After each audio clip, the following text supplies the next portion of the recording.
Hey everybody, welcome to another edition of Tuesday Talks with Ashley Hanna and Angelo Datseris, your Carolina resource for all things real estate related.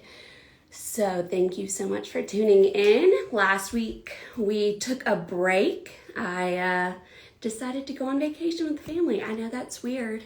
At least I felt we were doing it.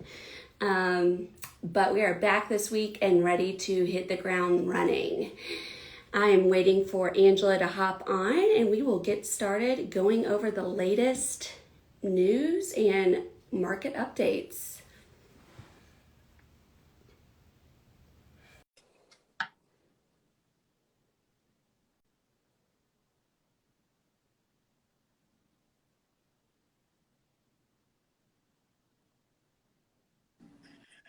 Are you Hi. there? What's going on? Hi. How's it going? How are you? I'm You good. good? Good, Yeah. good. It's going good.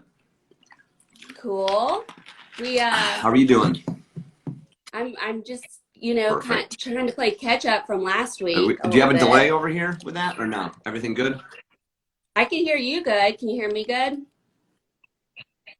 Okay. Yeah, it's just cutting. It's a little choppy, but it'll be all right. We'll figure it out. Okay. Awesome. All right. I'm gonna take it off Wi-Fi. Hold on a second. Okay. Better? Maybe? I don't know yet. All right, maybe. I mean, I saw the circle thing, but now it looks like it could be better. Yeah. Okay. All right. So what's up? What's going on? So, You back in the saddle? how You had a was little. You had a little vacay. I know, I decided to go on hiatus for a week, which I always feel guilty doing, and it's very hard to do, but I'm always glad once I do it. Right.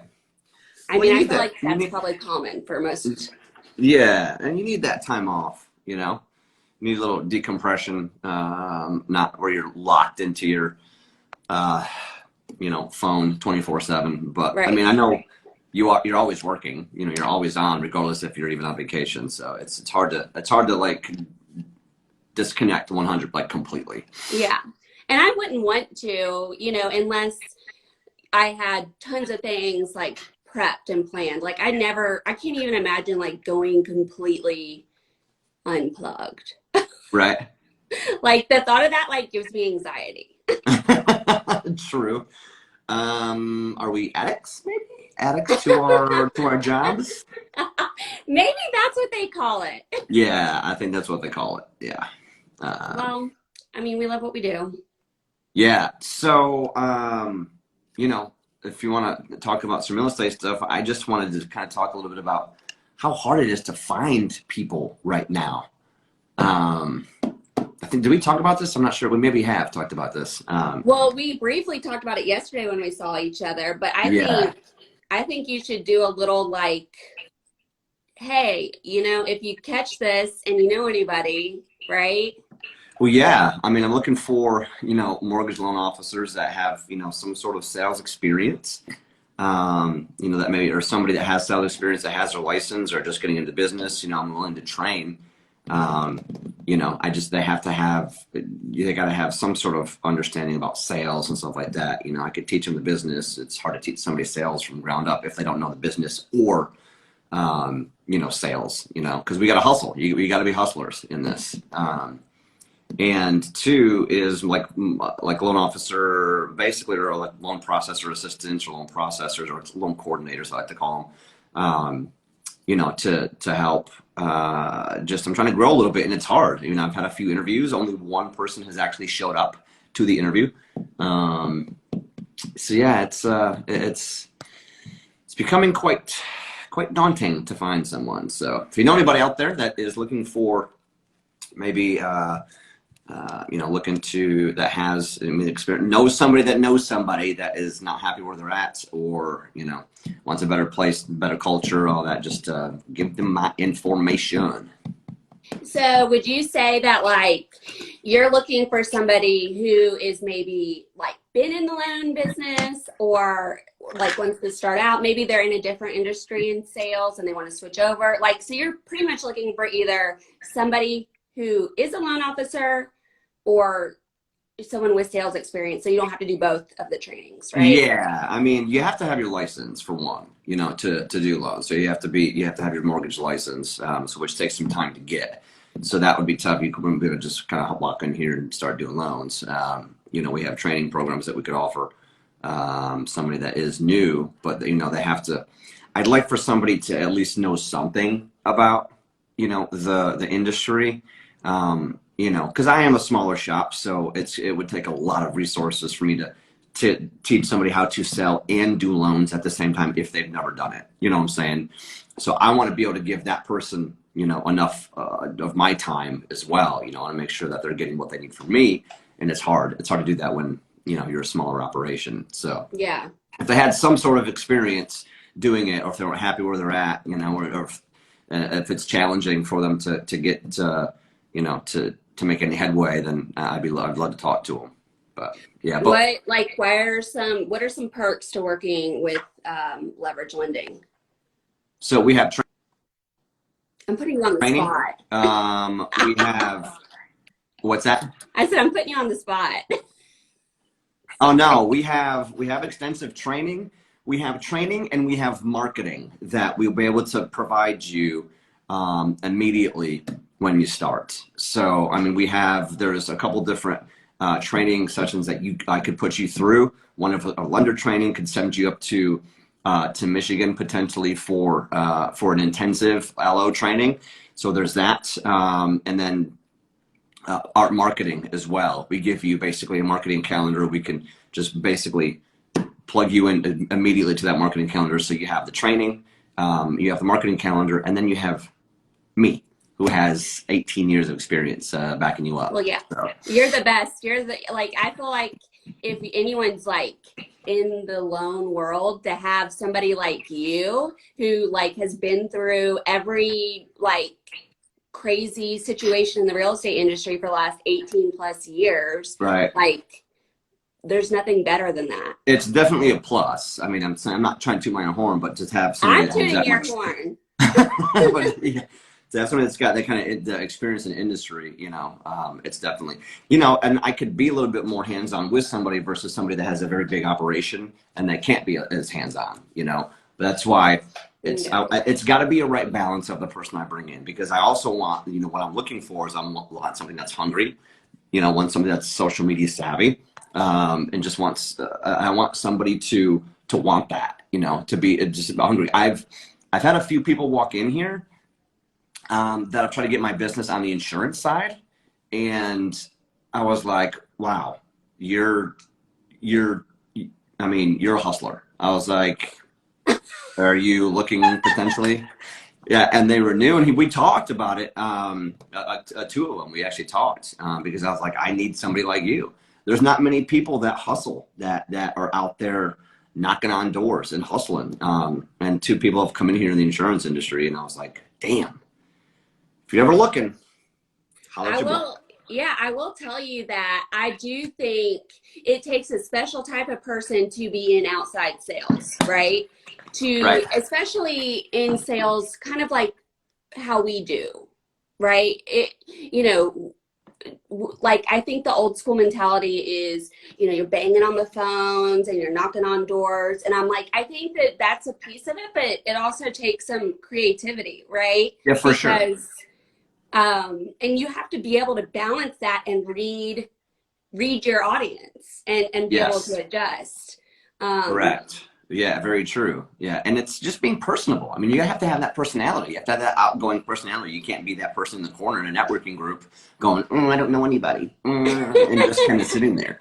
Oh, and also what we offer as well as leads. We'll have, you know, company provided leads that we will provide you with. Of course, the percentage of the split is a little bit less when you have a company provided lead if it's your own lead, of course, but that's rightfully so because I've worked so hard to have those company leads come in. So, I mean, we have a lot of great stuff here. You know, I'm going to find somebody. We will find somebody. It's just going to take a little bit of time to find that right person for that fit. So we have marketing, we have training, and we have lead.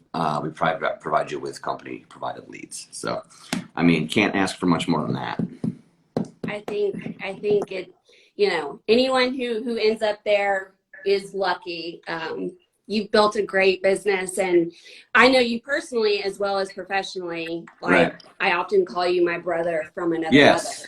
mother. Yeah. So I We think got the same that, personality, that's for sure. Ash. We got the yeah, same personality. I Yeah. think that you would be a great, I mean, especially anyone like you adjust well too, like, Right. but you need someone that compliments you. Just we were talking about that. It's just you work kind of very closely together in this business, Yeah, you do. when you're Yeah, you adding really on to do. your team, Yeah. and so it's important to jive. Right. And for like a loan processor as well, I've talked to a few that they want to work remote. And I'm like, no, I want you in here in the office, because we work well together. That's why we're so good at our communication, because we're talking about deals and files every day, sometimes on the same file multiple times a day. So nobody's ever not doesn't know about what's going on. You know what Yeah, I'm like saying? anyone Everybody's can answer always a in. question. Correct. Right. Yeah. And I'm like, hey, Morgan, did you, were we? She's like, yeah, yeah. Oh, yeah. Saw the email. I forgot. So and I'm just not I think remote's okay for certain things, but what I'm trying to do here culture wise and just the art of communication is you just can't do it remote. I just don't think you can do it remote. So yeah. And I got the room here in the office to do it. It's a nice little office, which you haven't been here. You need to come. Yeah, I Thank you. haven't been. I knew you need to come. You do need to come. And yes, thank you, River Valley Signs. I will definitely call you if you need a sign. Yeah, I might need some signs actually too. There So you go. there you There you go. go, Ash. But yeah, so thank you. I know it took a little bit of time, a little bit more probably time than that than normal. But yeah, if anybody's looking, holler at your boy. Well, and I feel like like what you're experiencing right now with having trouble finding people that to come on board. I think that is like an important discussion that all businesses are facing in our economy currently. Yes. And I know my husband is having issues with that as well, and in his business, and that's manufacturing. And if you just go right to a Starbucks or to anything really, you can kind of see that there is trouble finding help, right? Right. Finding employees to come on board to provide services, or just help a business stay afloat, honestly. Yeah. Yeah, and it's sad. It's sad. I've seen signs like we were talking just. I've seen signs like that as well. Not just on Starbucks, but to other places. Like you can't find help. You can't find it because people are getting paid more to not work than they are to work. So, it'll be over soon. But Yeah. yeah, I do think that it's going to, I think like that, I don't know how yet, and I don't think a lot of people do, but it's it's causing a larger problem, right? Because Right. even like supply and demand, like getting people to, for example, right, we're experiencing a housing supply shortage. Part of that problem is not enough contractors or vendors are getting supplies from manufacturing, distribution companies to build those houses. So it's a trickle effect, I think. Yeah, for sure. I think I was talking to somebody too, and this was out in they were out on the West Coast, that ships were unable to come into port and they would have to stay basically, just floating around the port because there was nobody to offload the containers from these big ships, and they'd have to stay Wow.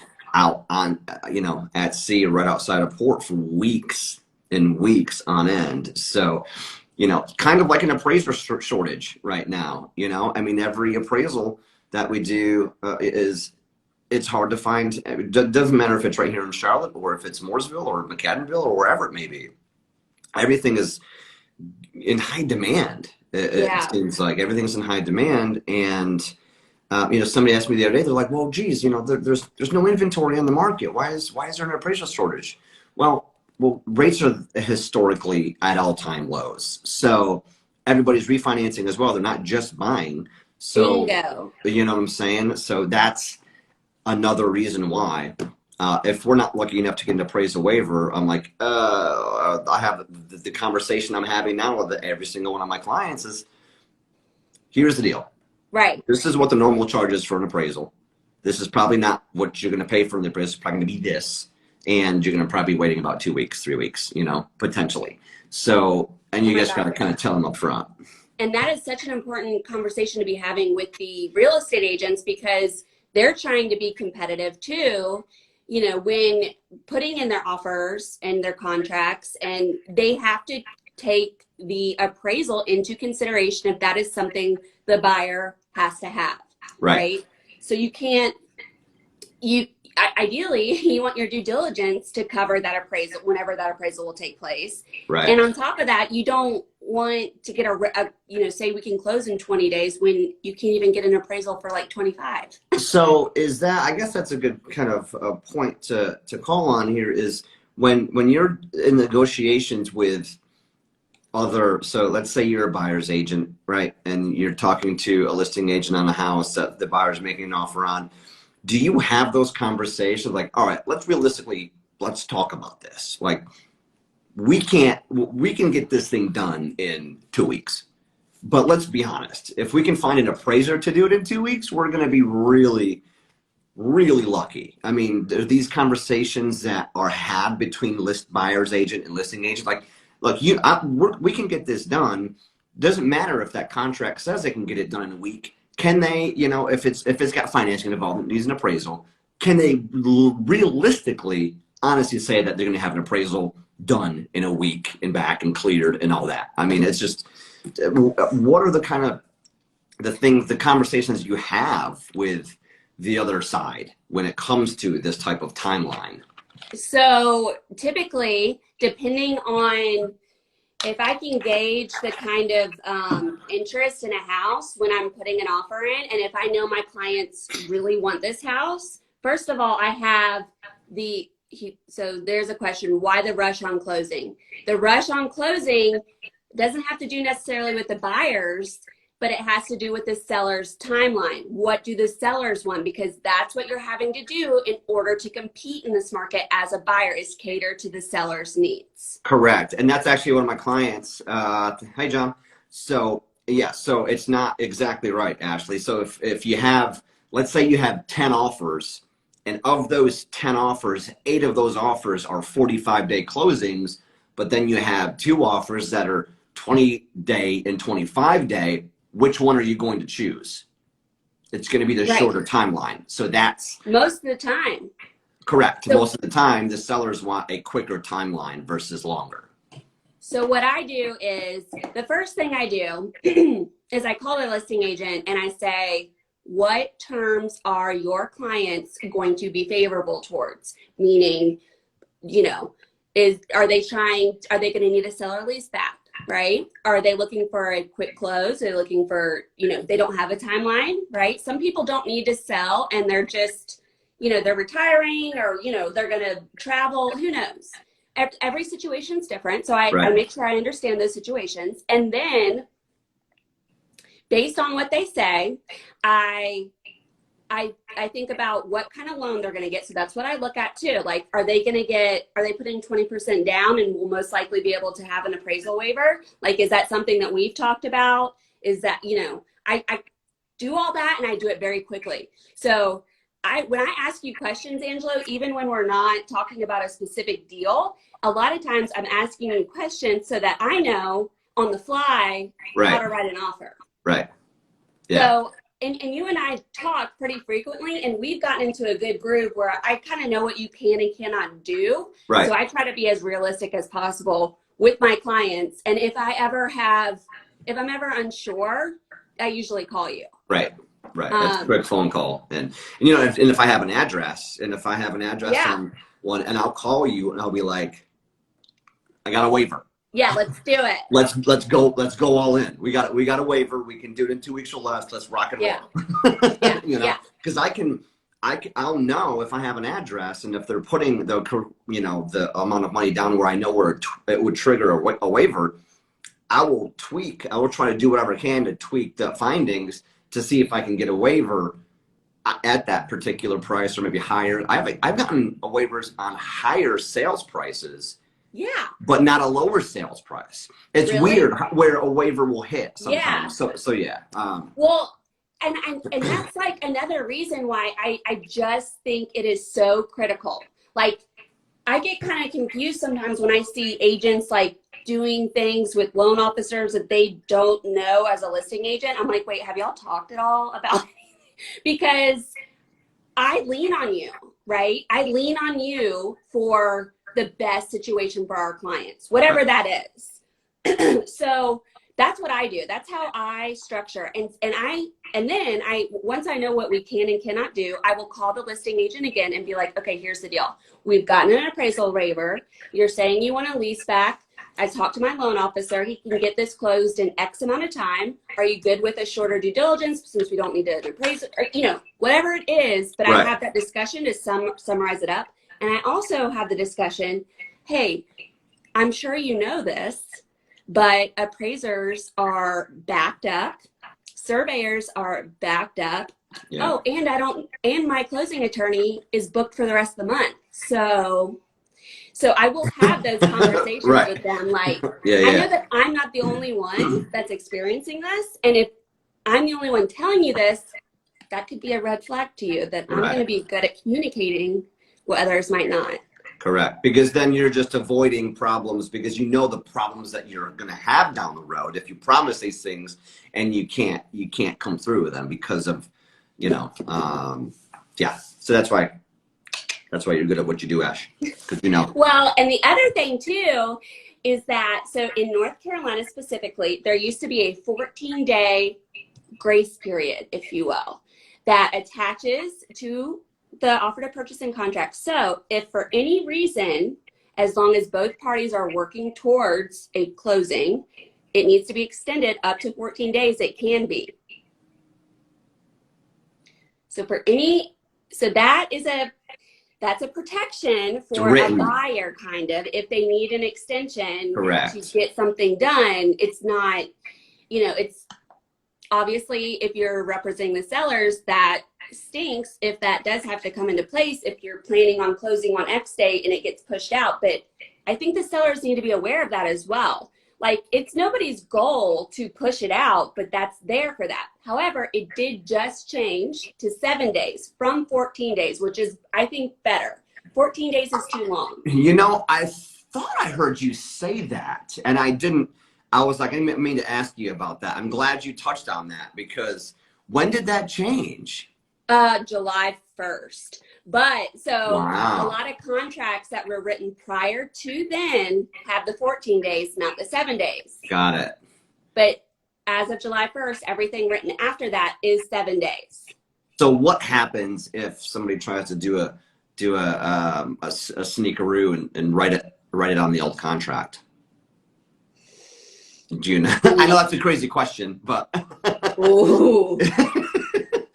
What if it's an offer made on July 10th or 12th and they're using the old contract and that's already kind of in there? I don't know. That's the first thing that popped into my head. That'd be something to watch out for. Yeah. I would say, like, shame on that listing agent if they don't catch that, right? Like, whenever I see an offer come in as a listing agent, I'm always looking at the bottom right-hand corner of those contracts. To see when it's updated? Yep. Bingo.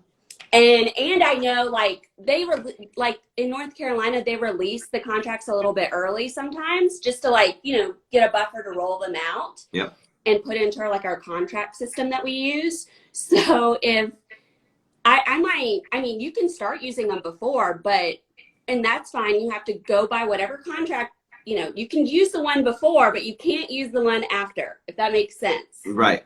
Yeah. Yeah.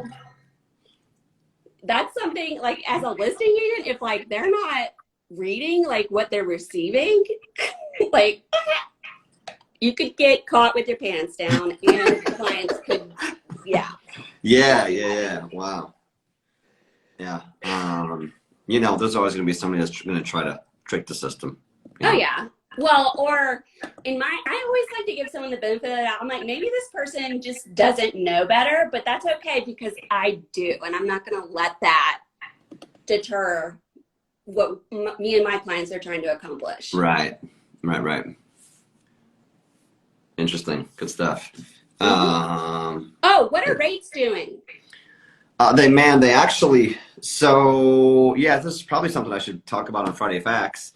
Last week, middle or late, I think it was late last week, Fannie and Freddie have dropped that refinance adverse market fee of 0.5%. So interest rates dropped basically for the refis immediately as soon as that was announced. So that refi fee is for loans that are delivered to Fannie Mae after August 1st. So that means closed, funded, and sold to Fannie or Freddie after the 1st of August.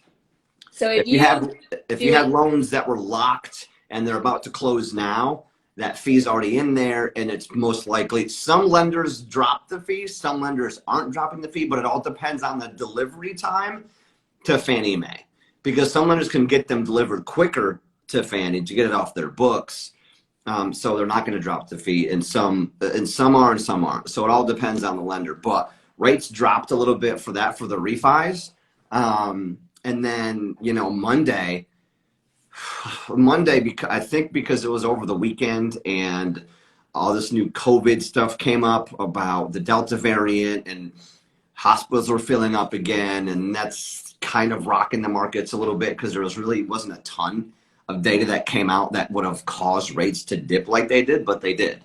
They went down. So that the rates dipped yesterday. I did see the headline that yesterday it was like one of the biggest drops. Yeah, like it was a big dip. So, I quoted some rates on Friday evening, and then they were just going to review quotes over the weekend, and on Monday morning when rates were posted at around 10:30, 10:45, it was better for them. And maybe they could go up as quick. There was actually a reprice for the worst just a little while ago because they did like a slingshot just a little while ago.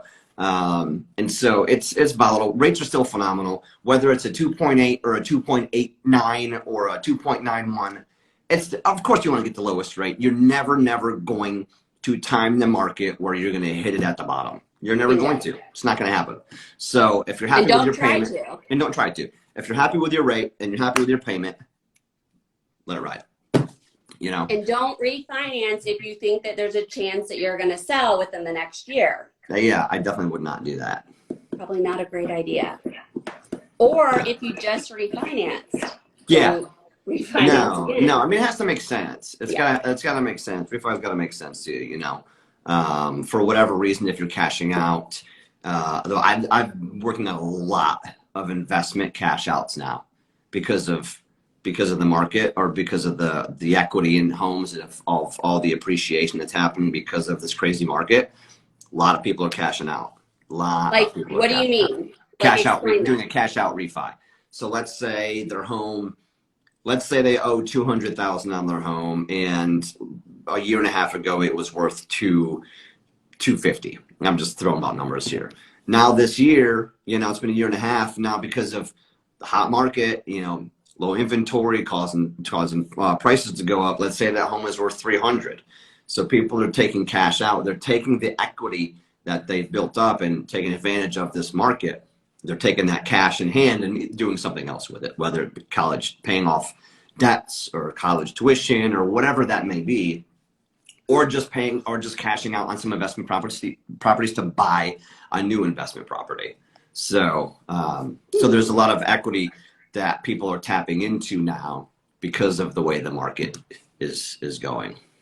You know what? I just saw a headline today, and I didn't read the article, but it was from Wells Fargo stating that they're putting a hold on cash out Yep. Right? I had a call from somebody saying that Wells Fargo would not.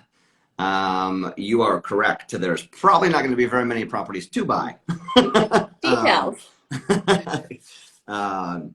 So yeah, I had a call from a client. It was a jumbo about a week and a half ago. He's like, Wells, Bank of America, the big boys, they would not give me more than 200 or 250,000 cash out on a like cash in hand on a cash out refi.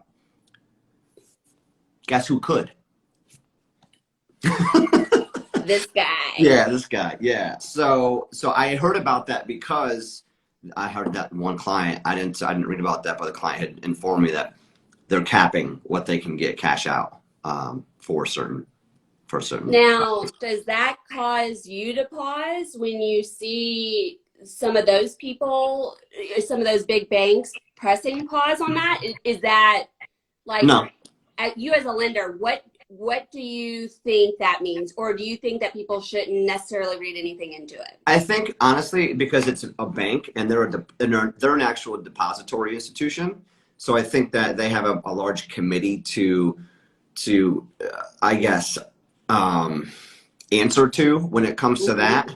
And just in case, maybe they're putting a safeguard in place just in case something happens. I don't know, but the wholesale lenders that I'm working with they're not putting caps on that. I mean, because they're selling to direct to Fannie and Freddie, because I think some of these bigger banks, I think they hold that paper versus where a majority of them sell it. So right, and they don't want that on their books or something. Correct. Right? Right. And like I said, they're holding other people's checking and savings accounts and things like that. So which is their primary business. So correct. Exactly. Yes. And their focus isn't on just lending, just when it comes to like just originating loans. You know, it's all it's like basically somebody had like reshared that headline, I think, on Facebook that I saw, and they were like, you know, I told I don't even know who this was, but this is just another reason why you shouldn't like get your news from Facebook. But I'm like not,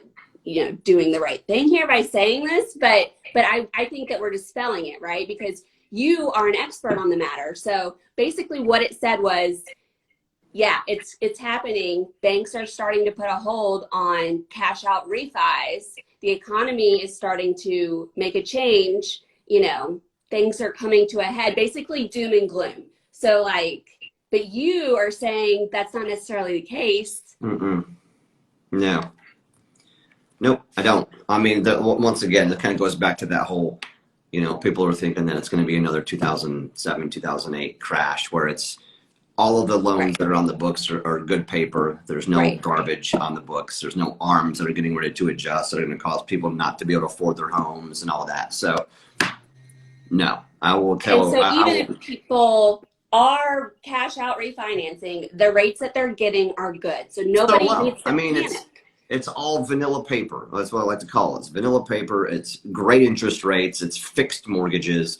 I just don't like arms. Why put yourself, even if it was a conventional arm, you still have to go through the underwriting guidelines, and they underwrite it on the down the road payment if it was to adjust versus it wasn't like that before. I just don't, I don't personally like, I don't think there's any reason to get an arm if you're going to stay in a home, you know, 7 to 10 years, because 5 to 7 years, because rates are so low right now. Why? Right. Why? An arm would could be beneficial if your rates were higher, correct? Correct. Right. Yeah. So. And like, and I know I had somebody ask me about an arm, and I was like, whoa. I mean, what year is it? Right. Yeah. But I'm glad that they did. I'm like, I mean, I'm going to tell you that I don't have an arm and I don't necessarily recommend it, but I do think you should talk to Angelo about this, because I'm not an expert on it. Like, I don't feel comfortable giving you advice on this. Right.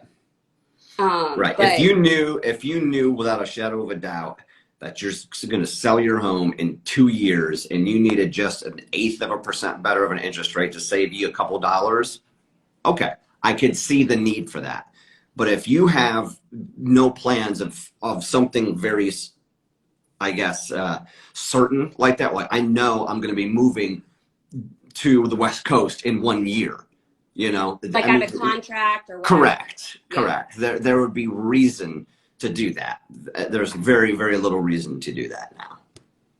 Okay, so someone said foreclosure forbearance seems to be the only thing slightly skewing, but volume of people moving to the sell seems to be offsetting that and beyond. As far as, I think he's maybe referring to like foreclosure and forbearance. Those are starting to, you know, creep, I guess. I yeah. haven't really seen I haven't seen. I haven't read lately about the headlines, but there's nothing major. If it was a headline, it'd be major news about all these forbearances or things going on. But I haven't seen anything. I haven't read any articles. I don't want to speak out of term, so I haven't read too many articles that are saying that it's going to become problematic. Everything I have read or listened to from a credible source is saying, first of all, because houses have appreciated so much over the past 16 months, like it is very hard for someone to be in foreclosure when you're gaining that much equity, right? And Right. banks are incentivized to work out payment plans or restructuring loans with homeowners as opposed to foreclosing. That's been the case, right, since our All last this, recession. correct. Right. So it's much different. So we're not going to see, I think we are going to see some, right? Because Right. now laws are lifted and hands are being untied to allow people to move forward with that process. But Yeah. I don't think we're going to see enough to even put a dent necessarily in an inventory crisis that we're experiencing to adjust, sales prices and make everything easier for buyers. Yeah. Right. And now with this little downtick in rates again, if it stays like this for a minute, you're just going to have even more of an impact on the inventory crisis that we already have. So yeah, I know, because it's cheap, right? And yes, while you're seeing so the latest, I pulled up the Charlotte region stats for the week ending in July 10th, which is the most recent one. So it's saying new listings increased 9.6% to a total of 1,429 new listings, which is very low. This is for the whole Charlotte region. Wow. Pending sales decreased 0.4% to 1,118. Inventory decreased, overall inventory decreased 48.5% to a total of all active inventory on the market to 3,657. So, and you're looking at a median sales price increase for the month of June of 18.4%. So that's what I'm talking about when I'm saying those equity appreciation gains. That's a median price increase of 18.4%. Wow. I mean, and the percent of original list price received. So that means, say a house is listed at 300 but it goes under contract for more. So the percent of original list price received increased to 102.1%. Oh my gosh. So that's, wow. That's what we're talking about here. Unprecedented times. It's Crazy just times. interesting. I don't think it's a bad thing. I don't think it's a good thing. I just think people have value, put value on home. Obviously the pandemic has strained the economy overall. Right. And interest rates are favorable. And, that's good for sellers. That's good for buyers. Right. Call us. And these are right. And these are, great, very, very solid non-variable rates, if you're getting a fixed rate and you're getting a very good interest rate. So, it's a win. It's a win-win for if you're a buyer, even if you're a seller in the market, once you do find that, it's a great rate, a fixed rate at that. Right. So you're not going to worry about that thing adjusting and not being able to pay for it in 2 to 4 years. Right, which is part of what happened in the Correct. last. That's all of what happened. Yeah, which is why we are in a better position. Right. And don't listen to the doom and gloom that you see on Facebook from, Bubba Blue or I don't know. I don't even know if that's a person. Well, yeah. If you got any questions, they need to ask you, Ash, for sure, because Yep. you know your stuff when it comes to the RE real estate. And vice versa. We are your team. Yep. So Holla at your team. yes. Well, I think that Yeah, that was a good one. That Yep. was a good one. I'll put this in the Tuesday Talk. So yes, everybody, please subscribe to go to Tuesday Talks on YouTube to see all the previous episodes that we've done on Tuesday Talk. Some are short, some are long, but they're all very informational. And my YouTube page is CLTMortgageguy for YouTube. Angelo Datseris Leverage Lending Group. Ashley is at Ashley Hannah Homes. So holla at us. Thank you so much for tuning in. Thank you. Talk to you soon. And we will see y'all next week. See you next week. Bye-bye. Bye.